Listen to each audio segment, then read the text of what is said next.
this video is that even though most of the gear we are talking about here is from the same era as the Apollo space mission. Dude, if this flag was only as easy to set up as the analog vibe kits, we would have been done forever. Building the gear is actually no rocket science. So in the last video, I already told you what I realized to be the 4 major concerns or obstacles that you see. First, safety. Second, skills and tools that are necessary. Third, parts. Fourth, troubleshooting. All right, now let's tackle them one by one. The first major concern was safety. Obviously, we work with high voltages and we certainly don't want to end up like this guy.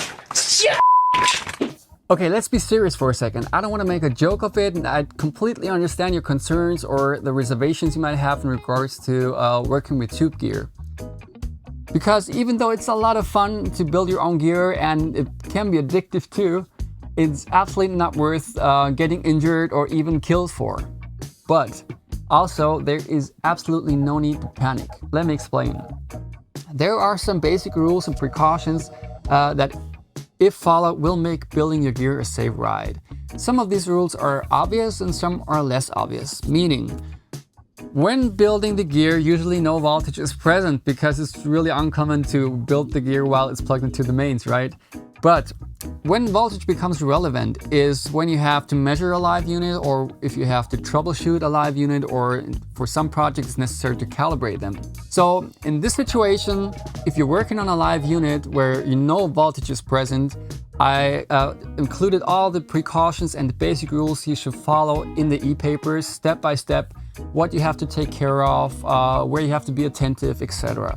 There might be a situation when it becomes less obvious. If you switch off the unit and unplug it from the mains, that doesn't mean all voltage is gone, because there is a certain component, I'm talking about a capacitor, and the capacitor acts like a battery, meaning it can keep the voltage for a pretty long time and much longer than you might expect. So you just have to be aware of it. But even in this case, I explained everything in the e-paper, like how to deal with it and how to drain capacitors if necessary, etc.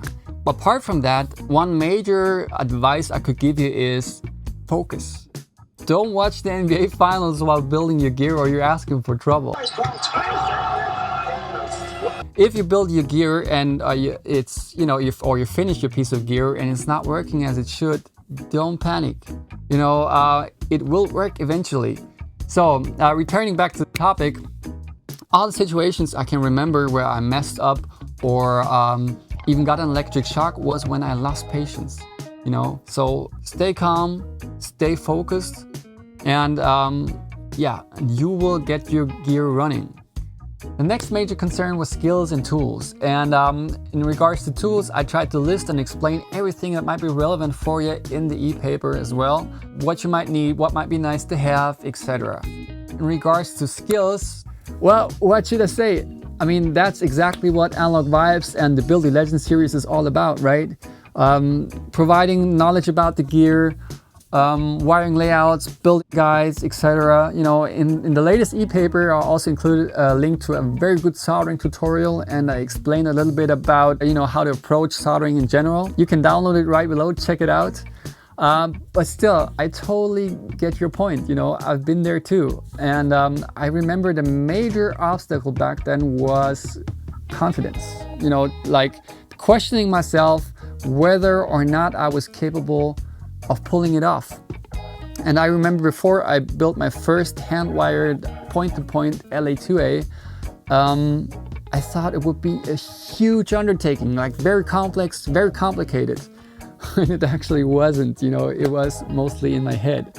And the hardest thing to do was actually to start doing it, to do the first step. And that's what I'm trying to do with Analog Vibes, is to lower the threshold, to make it accessible, to make you see that it's not as hard as you might expect.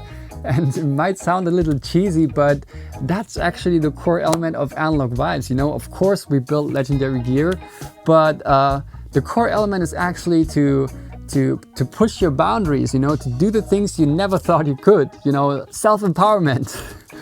And seriously, the main benefit through all the stuff I did and do here with Analog Vibes, for me personally was the major learning experience, you know, to have a true understanding of how the gear works that I'm using every day. And if something breaks, I can fix it, you know, that's priceless. So yeah, I cannot do the step for you. I can just try to lower the threshold to make it accessible for you and to encourage you to try it, right? So number 3 was parts. Okay, let's skip parts for a second because I would like to say a few words about number 4 first. Troubleshooting. What if you spend hours building a piece of gear and then in the end it sounds like... It seems like the need to troubleshoot a unit for many of you is like the ultimate nightmare. Like, please, no troubleshooting. I'll do whatever you want, but no troubleshooting. Let me tell you something. In all these years since I started to build my own gear, I never learned as much about how a particular unit works as when it didn't work. You know what I mean? Of course, for the most part, it will work from the spot, I'm sure of it. And the feeling of, you know, just finishing units and switching it on for the very first time and it works from the spot, it's hard to beat, you know? Especially if you've been dreaming of this particular unit for a very long time.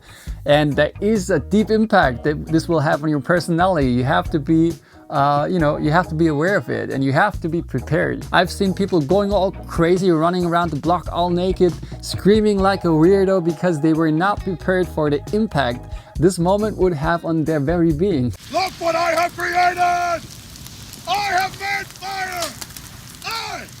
Trust me, you have to be prepared. To be completely honest with you, of course, I didn't like it too much when troubleshooting was necessary, but you are in a different situation because here's the thing. You are not alone. You know, the Analog Vibes community is growing and I strongly believe, or in fact, I know that an active community is a huge win for everybody. Like you can exchange your experience and share your problems. Stephen, by the way. Nice. Hi, Stephen. If you have a problem, you know, we'll figure it out together. And until today, we always got the gear going. You'll find the link to the community below the video. Right, so yeah, one step back now, again, parts. You know, where to get them, which parts to get it all, are they still available, etc. I created an e-paper for you. I don't know if I've mentioned it already. And in the e-paper, there's an entire chapter on parts and how to approach the subject.